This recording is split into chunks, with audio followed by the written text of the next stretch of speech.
Bwana Yesu asifiwe, mtazamaji na msikilizaji ambaye unaendelea kutufuatilia kwa uzuri. Ibada yetu ilikuwa ni nzuri, shangwe na ya kitofauti. Tunasema tusikalili mambo. Kwa hiyo leo ilikuwa ni ibada ya kivingine kabisa. Mtumishi wa Mungu ameshusha upako na wengi wamefunguliwa. Lakini mtumishi nipo naye hapa ana jambo la kuzungumza na wewe katika Jumapili hii ya kufunguliwa vifungo. Wengi wamefunguliwa. Mimi naitwa Regina Mlowe. Bwana Yesu asifiwe, mtumishi wa Mungu. Amina, asifiwe sana Regina Mlowe. Amina, amina. Ndio. Msikilizaji, mtazamaji anatamani umpe neno la ushindi kuhusiana na Jumapili hii iliyokuwa ya kivingine ya kufunguliwa vifungo vyote vilivyokuwa vinawaandama. Kama jinsi ambavyo tumekuwa tukitangaza wiki nzima kwamba ni Jumapili ya kufunguliwa vifungo. Na naamini Regina, kila mtu kwenye kifungo chake amefunguliwa.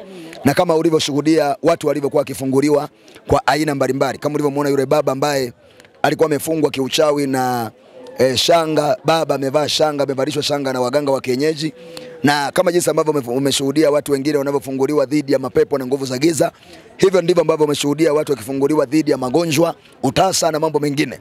Hivyo ndivyo ambavyo Yesu tunayemhubiri namna ambavyo anafanya kazi. Kama jinsi ambavyo pia tumejifunza lile neno, mama mmoja ambaye alikuwa amepinda mgogo kwa miaka 18. Watu walijua ni mgonjwa. Kumbe shida hakuwa mgonjwa, ila alikuwa amefungwa na shetani, kilikuwa ni kifungo. Kwa hiyo kuna matatizo mengine tunaweza kuchukulia kawaida, kumbe ni vifungo.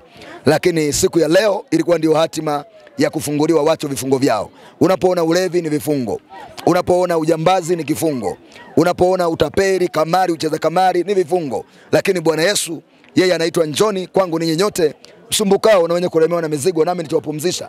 Na hakika watu walikuja na Yesu Kristo amewapumzisha kwa kuwafungua vifungo. Ni wasihi wa Tanzania na watu wa nyanda za juu kusini na watu wa madhehebu yote kwamba kuokoka ni jambo lingine na kufunguliwa ni hatua ya pili.